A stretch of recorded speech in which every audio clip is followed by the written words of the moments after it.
সমাজে প্রচলিত আছে না যে ছেলে মানুষের ইজ্জত তো সহজে যায় না, গোপন হয়ে গেছে, কেউ জানে না, আল্লাহ মাফ করে দিয়েছেন, সে হয়তো পার পেয়ে গেল। কিন্তু এই যে মেয়ে, তুমি যে 8-10টা ছেলের সাথে জেনা করেছো, তোমার ইজ্জতের কি হবে? তোমার যে সতীত্ব তুমি নষ্ট করেছো, তুমি তো বিয়ের পর কোনো ঘরে গেলে সে হাজবেন্ডও বুঝতে পারবে তুমি আর সতী সাথী নও। তখন তোমার কি হবে? বিবাহিত যারা আছে, এই যে দেবর আর ভাবি, এই যে শালি আর দোলা ভাই, মধুর সম্পর্ক না এগুলা? দাঁড়াও, এগুলো মধুর সম্পর্ক। দেখা যায় সুবহানাল্লাহ, এই যে আমার এখানে ফোন আছে না, আমাদের অফিসিয়াল পেজ আছে, অফিসিয়াল পেজে যত প্রশ্ন আসে দেখি ম্যাক্সিমাম জেনা কেন্দ্রিক, ব্যভিচার কেন্দ্রিক, পরকীয়া কেন্দ্রিক। একজন প্রশ্ন করেছে যে দোলা ভাইয়ের চরিত্র এত খারাপ ছিল, আর ওই মেয়ের বয়স তখন কম ছিল, 13 বছর বয়স। 13 বছর বয়সের মেয়ের দিকে সে চোখ দিয়েছে। যাকে বিয়ে করেছে তার সাথে তো সম্পর্ক আছেই, যাকে বিয়ে করেছে ওর সাথে তো সম্পর্ক আছেই।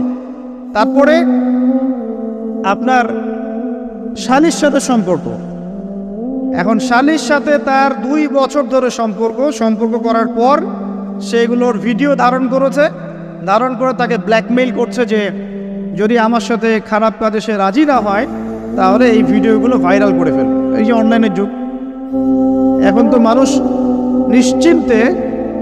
নিশ্চিন্তে মানুষ যে একটা প্রাইভেট লাইফ লিড করবে সেটাও করতে পারে না।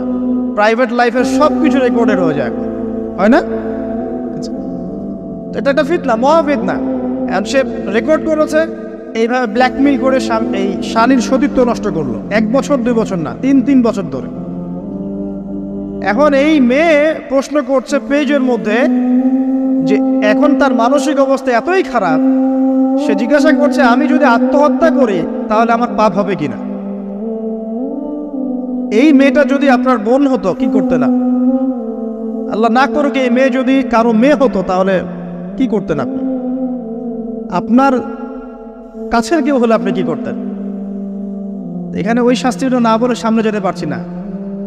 শোনেন, যারা বিবাহিত ব্যক্তি হওয়ার পরেও পরকীয়া করেছেন, বিবাহ করার পরেও পরকীয়ার পাপে লিপ্ত ছিলেন বা এখনো আছেন, জেনে হোক না জেনে হোক করেছেন, অথবা এটা জেনে করেছেন যেটা একটা খারাপ কাজ তারপরেও করেছেন, রাসূলুল্লাহ সাল্লাল্লাহু আলাইহি ওয়াসাল্লামের হাদিস এবং আল্লাহ পাকের কালাম অনুযায়ী তাদের শাস্তি হচ্ছে কোমর পর্যন্ত মাটিতে পুঁতে ফেলে পাথর নিক্ষেপ করে রজম করে হত্যা করা। ইসলামিক যদি কোনো রাষ্ট্র থাকতো বা এটা যদি হতো, বা এটা যদি ইমামুল মাহদির যুগ হতো বা ওমর রাদিয়াল্লাহু আনহুর যুগ হতো, তাহলে এই শাস্তির বাইরে আপনি চলতে পারতেন না যদি এটা প্রমাণ হতো।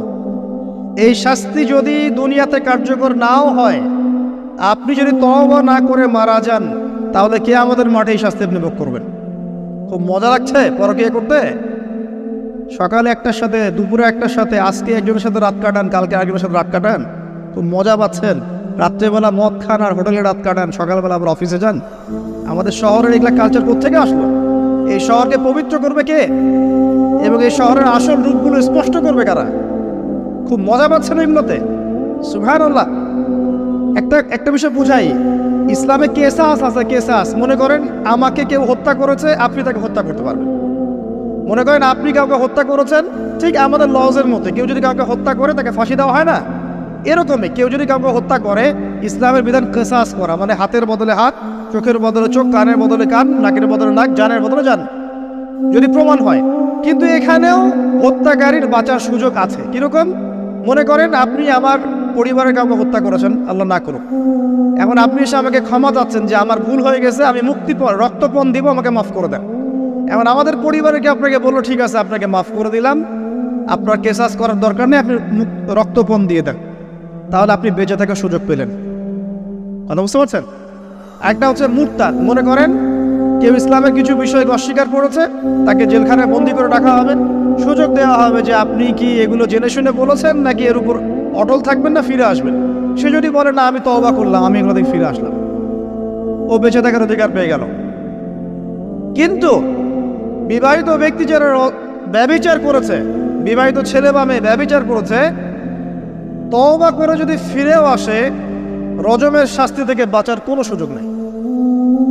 আল্লাহর কাছে ক্ষমা চান, ইস্তেগফার করেন। জেনার ফলশ্রুতিতে সমাজে মহামারী নেমে আসে। জেনা, পরকীয়া, অশ্লীলতার কারণে সমাজে এমন সব রোগ ব্যাধির উদ্ভব হয় যেগুলো কখনো ছিল না। এই শহরটা জেনার শহর, আমাদের এই ঢাকা শহর জেনার শহর। আপনাকে এটা বোঝার জন্য আমার লেকচার না শুনে আপনি পেপার পত্রিকা ঘাটেন, অনলাইন সার্চ করেন, দেখবেন এই শহরে আনাচে কানাচে জেনা হয় এবং ওপেন জেনা হয়, মানুষ জেনাকে হালাল মনে করে। এই শহরের যুবক যুবতী যারা একে অপরের সাথে বয়ফ্রেন্ড গার্লফ্রেন্ড কালচারে লিপ্ত আছে, এটাকে তারা হালাল মনে করে, কেউ হারাম মনে করে না।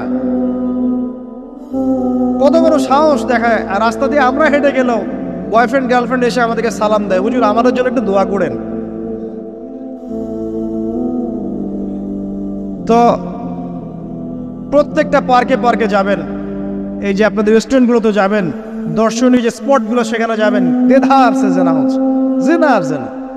আমি এই যুগের কথাই বলছি। নবী সাল্লাল্লাহু আলাইহি ওয়াসাল্লাম বলছেন, আমাদের নবী বলছেন, আমার উম্মতের একটা অংশ, সবাই না, আমার উম্মতের একটা অংশ অবশ্যই জেনাকে হালাল করে নেবে, অবশ্যই মদকে হালাল করে নেবে, মদ পান করবে কিন্তু মদের নাম অন্য দিবে, এবং তারা গান বাজনা বাদ্যযন্ত্র নর্তকীদেরকে হালাল মনে করে নিবে।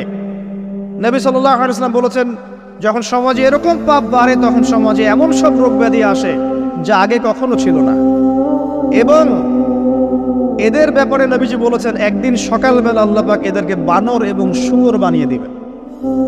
কিয়ামতের আগে এই ঘটনাও ঘটবে, বিকৃত হবে, ভূমিধস, ভূমিকম্প, ভূমিধস এবং আকৃতির বিকৃতি, এগুলো আযাব আসবে আল্লাহর কাছে, আল্লাহর পক্ষ থেকে, এই জেনা, এই ব্যভিচার, এই পরকীয়া, নোংরামি, অশ্লীলতার কারণে। ঘরে ঘরে এগুলা বয়ফ্রেন্ড গার্লফ্রেন্ড কালচার, কেউ মনে করে না যেন এগুলো হারাম, কেউ মনে করে না যে আমার এই যে সহপাঠী আমার গায়রে মাহরাম, এই গায়রে মাহরাম শব্দটাই নাই। কাজিন, চাচাতো বোন, মামাতো বোন, খালাতো বোন, এই যে কাজিন, এরা জেনা করছে। কি দেখা বাকি রেখেছে এই যুগে আমরা? এই যুগে আমরা দেখছি যে নিজের মেয়ের সাথে পিতার শারীরিক সম্পর্ক। পেপার পত্রিকা পড়েন, একটু অনলাইন ঘাটেন, দেখেন কোন যুগে আছেন আপনি। সমাজের ন্যায় অন্যায়, হক বাতিলের মানদণ্ডই উল্টে যাবে। মানুষ ন্যায়কে অন্যায় মনে করবে, অন্যায়গুলোকে ন্যায় মনে করে নিবে। কোনো মানদণ্ড নাই। আমাদের শহরের এই অবস্থা, শান্তিতে কিভাবে ঘুমাবেন আপনি? নিশ্চিন্তে থাকবেন কিভাবে? কখন যে আল্লাহর গজব চলে আসে। কোরআনে একটা আয়াত আছে, যখন আল্লাহ পাকের গজব আসবে তখন শুধু জালেমদের উপর খাস করে আসবে না। আলেমদেরকে জিজ্ঞাসা করেন, আলেম ওলামাদেরকে জিজ্ঞাসা করেন, যখন আল্লাহর গজব আসবে জালেমদের উপরে শুধু খাস ভাবে আসবে না, সবার উপরে আসবে। আমি খুব ভালো মানুষ, ওয়াজ করছি, নসিহত করছি, পার পেয়ে যাবো এমন ভাবার সুযোগই নাই। আপনাকে আপনার সাধ্য মতো অন্যায়ের প্রতিবাদ করার চেষ্টা করতে হবে। লাতা'মুরুন্না বিল মা'রুফ, নবীজি বলছেন, অবশ্যই তোমরা সৎ কাজের আদেশ করো। ওয়ালা তানহাউন্না আনিল মুনকার, অবশ্যই অসৎ কাজে নিষেধ করো। আও লা ইউশিকান্নাল্লাহু আন ইয়াবআসা আলাইকুম ইকাবাম মিন, অন্যথায় আমি আশঙ্কা করি তোমাদের উপর আল্লাহর পক্ষ থেকে বিশাল গজব আসবে। সুম্মা তাদউনাহু, এরপর তোমরা সবাই আল্লাহর কাছে দোয়া করবে, আল্লাহ গজব সরিয়ে দাও। লা ইউস্তাজাবু দুআকুম, তোমাদের দোয়া কবুল করা হবে না। নবী সাল্লাল্লাহু আলাইহি ওয়াসাল্লাম বলেন, মান রাআ মিনকুম মুনকারা, তোমাদের মধ্যে যে কেউ হুএভার হি ইজ, যে কেউ যদি কোনো মুনকার, নোংরা, বর্জিত কোনো কাজ দেখে, তাহলে যেন ফাল ইউগাইয়ির বিয়াদিহি, তার সামর্থ্য থাকলে হাত দিয়ে যেন ঠেকায়। সামর্থ্য থাকলে হাত দিয়ে যেন ঠেকায়। যাদেরকে আল্লাহ পাক হাত দিয়ে ঠেকানোর ক্ষমতা দিয়েছেন তাদেরকে আল্লাহ জিজ্ঞাসাবাদ করবেন, কেন ঠেকালে না তুমি? জেনার লাইসেন্স দিলে কেন?